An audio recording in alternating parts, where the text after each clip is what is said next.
injured even more people.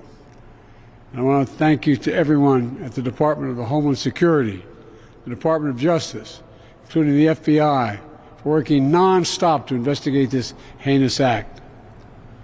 The FBI is leading the investigation to determine what happened, why it happened, and whether there was any continuing threat to public safety. Here's what we know so far. The FBI has reported to me the killer was an American citizen, born in Texas. He served in the United States Army on active duty for many years. He also served in the Army Reserve until a few years ago. The FBI also reported to me that mere hours before the attack, he posted videos on social media indicating that he was inspired by ISIS, expressing a desire to kill. The ISIS flag was found in his vehicle, which he rented to conduct this attack. Possible explosives were found in the vehicle as well, and more explosives were found nearby. The situation is very fluid, and the investigation has a preliminary stage. And the fact is that right now, there you go. The law enforcement and intelligence community are continuing to look for any connections, associations, or co-conspirators. We have nothing additional to report at this time. The investigation is continuing to be active, and no one should jump to conclusions.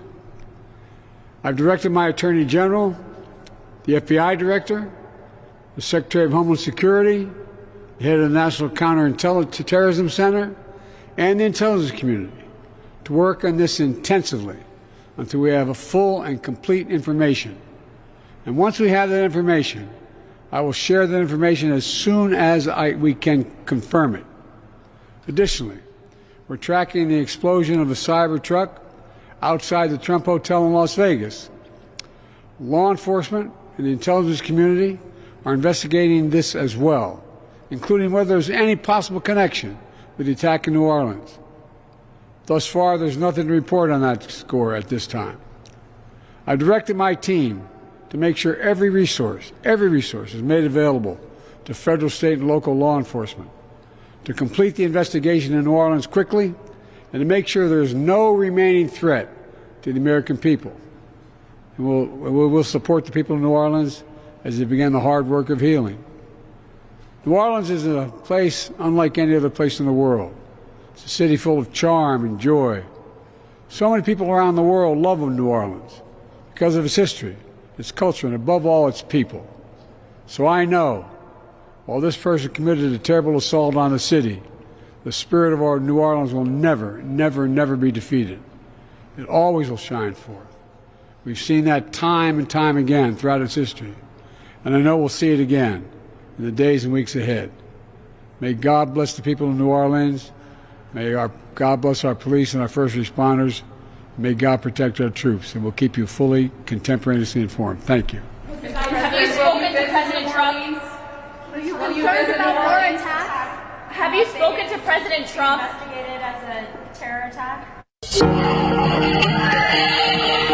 Stay clear from Bourbon Street. And he was very prepared to inflict horrific pain. Bourbon Street will be shut down. He was hell-bent on creating the carnage and the damage that he did. These folks right here are going to make sure that justice is served. You are tuning in at 6:03 p.m. to our live coverage of the Bourbon Street terror attack. I'm Katie Moore. And I'm Devin Bartolotta. We have been on air since about 4 o'clock this morning covering this horrific tragedy in our city.